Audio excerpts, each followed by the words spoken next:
cinema matinee. I ain't got 750 to pay. Everybody now. Little girls who wear bad night clothes always get possessed. You're right. Just dressing your daughter in those nightgowns is just a bad idea across the board. Nah, man, we were talking about The Last Exorcism, which hopefully is literal and not because the movie. You know this ain't the last one. But I just hate that. It's like, what Final Fantasy are we up to now? I mean, Son of Exorcism. It's like, what's the sequel gonna be called? Like, nah, for real, this is The Last Exorcism. Last Exorcism for the road. All the movie posters are starting to look the same. Where you're just like, wait a minute, didn't I just see this with that other chick from Emily that other Rose? movie? Didn't she get? Yeah, Emily Rose. Possessed too. Yeah, I thought it was like a director's cut. And you know what?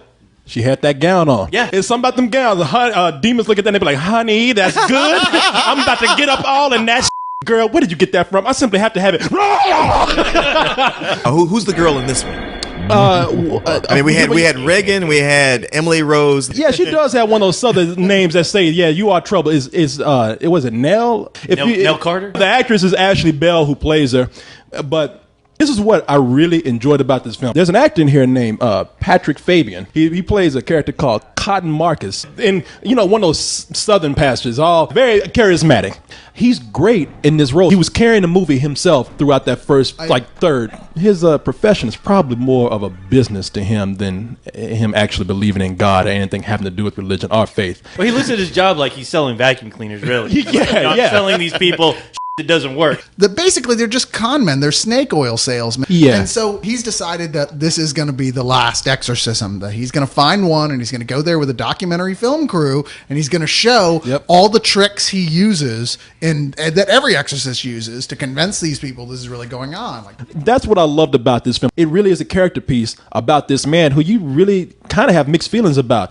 Yeah, he's kind of slimy, but not only is at a crossroads with his faith, but he ain't got no money. You know, he's just like, shit, fuck it, I'm about to do what I can to eat. And it's my son, he has medical bills. My wife is fine. I ain't about to lose this piece of ass right here. So when you follow him to Louisiana, that's creepy in itself. The family that he's going to, they're just an odd family. The first guy that they meet, and we were talking about how good that kid is, and they named a lot of these... Caleb, they name a lot of these actors after their characters, or the characters after the actors. After the actors? Yeah, his name is Caleb. The actor is actually named Caleb Landry Jones. Yeah, they pull up and he tells them, they like, hey, can you tell us where this house is? And he's like, yeah, I can.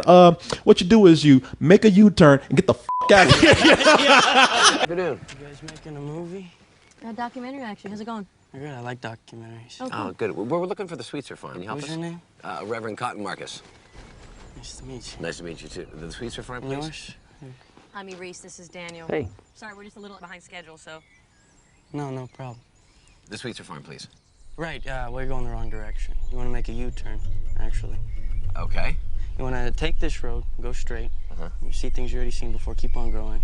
You're going to hit the highway. Okay? And then I want you to go back where you came from. Are you kidding? No. Gotcha. Thank you. Sorry about that.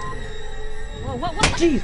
That's the great thing that works about this film is that every character you meet, you realize, man, there's something fucked up, screwy about this person. Really helps out the atmosphere. We're not talking like Deliverance level rednecks. They seem like real people. What's neat about that is the film has this balanced question of like, is this girl, is she really possessed?